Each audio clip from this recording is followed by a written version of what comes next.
La primera lectura en este día está tomada del capítulo número 19 del libro Levítico y es una invitación a la justicia. Es una invitación a tratar con justicia a nuestros hermanos. Como quien dice, no te excedas, no pretendas aprovecharte de tu hermano. Por ahí va esa primera lectura. Pero el Evangelio da un paso más.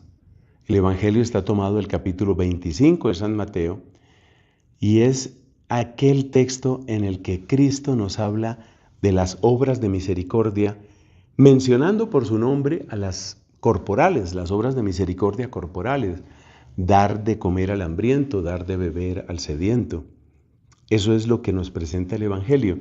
Pero hay una frase que sobre todo hay que destacar y la frase es: lo que hicisteis con uno de estos, mis humildes hermanos, conmigo lo hicisteis. Y esto va más allá de lo que proponía la primera lectura.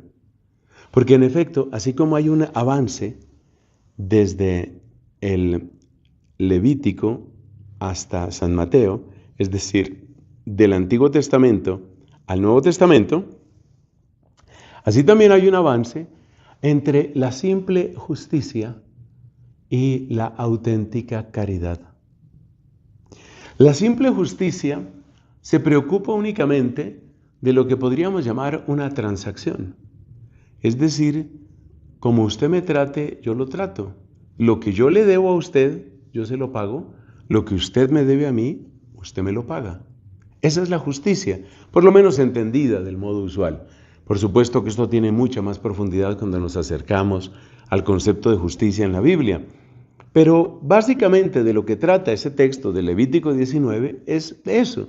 Es decir, que tú no pretendas abusar del otro. Como quien dice, no seas malo con tu prójimo.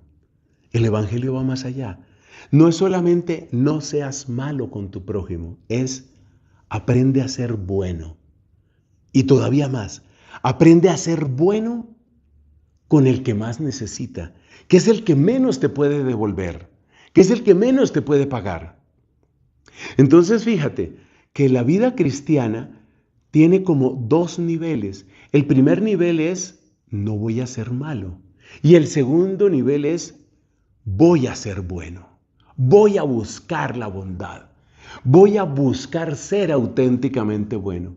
Y para ser auténticamente bueno hay que dejar la lógica de la transacción y la lógica de simplemente yo doy donde me den o yo pago lo que debo y que me paguen lo que me deben.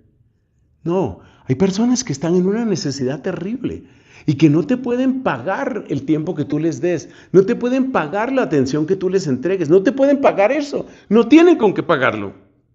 Como no tienen con qué pagarlo, entonces, pues tienes que escoger. O te encierras únicamente en tu egoísmo y dices, no me van a pagar, yo no hago nada. O te abres a la caridad de Cristo, por eso hablamos de la auténtica caridad, y entonces tú dices, voy a ir más allá de lo que sería simplemente justo y voy a salir al encuentro de mi hermano en su necesidad, así como Dios me trata a mí.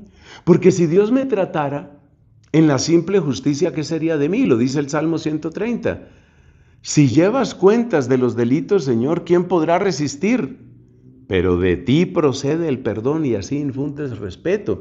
La majestad de Dios se manifiesta especialmente en la grandeza de su misericordia. Entonces, fíjate, las dos fases. La primera fase es, no voy a ser malo. Y la segunda fase es, voy a aprender a ser bueno.